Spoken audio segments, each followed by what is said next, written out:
और अब बात करते हैं आज की अगली कहानी की। राजपाल यादव की एक सुपरहिट फिल्म आई थी फिर हेरा फेरी। इस फिल्म को जब भी लोगों ने देखा, राजपाल यादव के किरदार पप्पू को देखकर लोटपोट हो गए थे।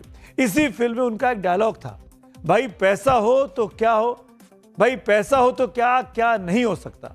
लेकिन राजपाल यादव के लिए वही पैसा एक बार फिर जेल की राह दिखा रहा है। उन्होंने फिल्म के लिए पैसा उधार लिया, पैसा चुका नहीं पाए और अब पैसा नहीं लौटाने का ढोल बजा रहे हैं। राजपाल यादव ने फिल्म अता पता लापता बनाने के लिए पैसे उधार लिए थे, लेकिन जब पैसा लौटाने की बारी आई तो फिल्म भूल भुलैया के छोटे पंडित की तरह इनकी याददाश्त भी चली गई। मुझे न्याय व्यवस्था पूरा भरोसा है, मैं भी इधर हूँ, आप भी इधर हैं और अब जो है जो भी न्याय प्रणाली है उसको फुल श्रद्धा के साथ नमन करते हुए 1 तारीख को अपील करेंगे। सर, आप जो फैसले के खिलाफ जो न्याय निचली अदालत का फैसला है उसकी अपील आप लोग बहस करने वाले हैं अगली तारीख को। हाँ, उसका दूध का दूध पानी का पानी तो निकलवाने की पूरी कोशिश करेंगे। मुझे न्याय प्रणाली पर पूरा भरोसा है। राजपाल यादव कह रहे हैं कि उन्हें न्याय व्यवस्था पर पूरा भरोसा है, होना भी चाहिए, हम सबको है। ये बयान उन्होंने दिल्ली हाई कोर्ट से सुनवाई के बाद बाहर आकर दिया था। 2005 में राजपाल यादव की एक और फिल्म आई थी, मैंने प्यार क्यों किया।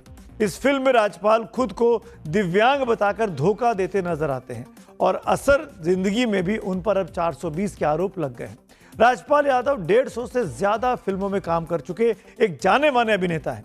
अभिनय की दुनिया का बहुत ही पॉपुलर नाम है। जाहिर है इतने बड़े स्टार्स के पास पैसे की कमी तो होगी नहीं, लेकिन 9 करोड़ रुपए के चेक बाउंस मामले में अब वो लंबी फाइट के मूड में है।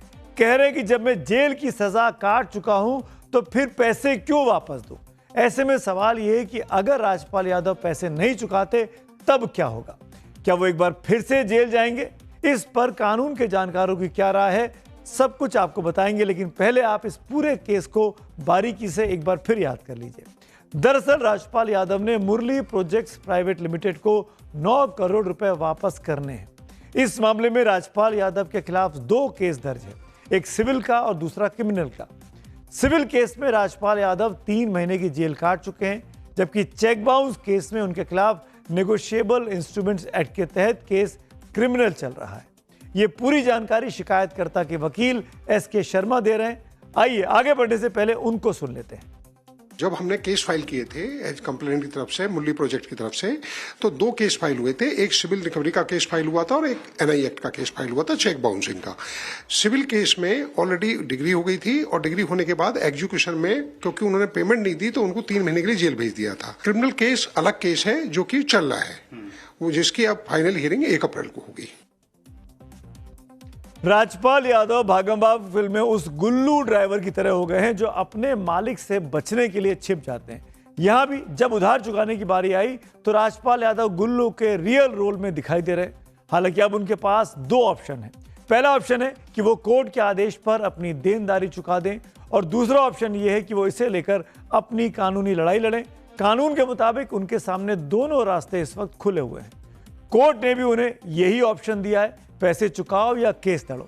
हालांकि राजपाल यादव कोर्ट से कह चुके हैं कि अब सेटल नहीं, कोर्ट में बहस करेंगे। लेकिन सवाल यह है कि अगर राजपाल यादव पैसे वापस नहीं करते हैं तब क्या क्या हो सकता है।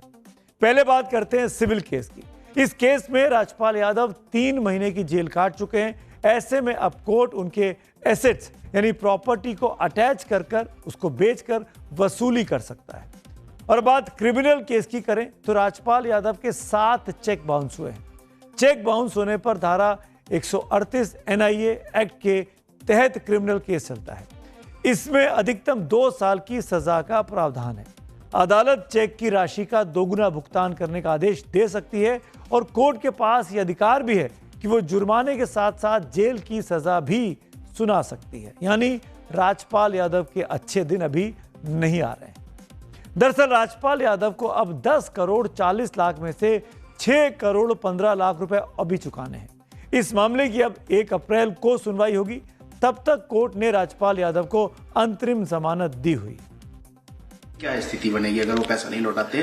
क्या उन्हें दोबारा जेल भेजा जा सकता है? क्या परिस्थितियां? देखो, 18 तारीख को ये मैटर लगा हुआ था जस्टिस सोनकांता शर्मा के सामने। सबसे पहले मैडम ने ये कहा कि भाई आप इसकी पेमेंट देना चाहते हो या नहीं देना चाहते हो। तो उन्होंने कहा कि जी नहीं, मैं तो ऑलरेडी मैं एक सिविल मैटर में जेल चला गया हूँ, तो मेरा तो वो पूरा हो गया है, मैं आर्गू करना चाहता हूँ। ऑनरेबल जस्टिस सोनकांता शर्मा ने ये भी कहा कि हमें आपको एक अपॉर्चुनिटी दे रहे हैं अब सेटल करने की, कल को यदि आप कहोगे तो वो खत्म हो जाएगी। तो वो अब केस चलाना चाहते हैं और 1 अप्रैल को अब उस पर आर्गूमेंट होंगे।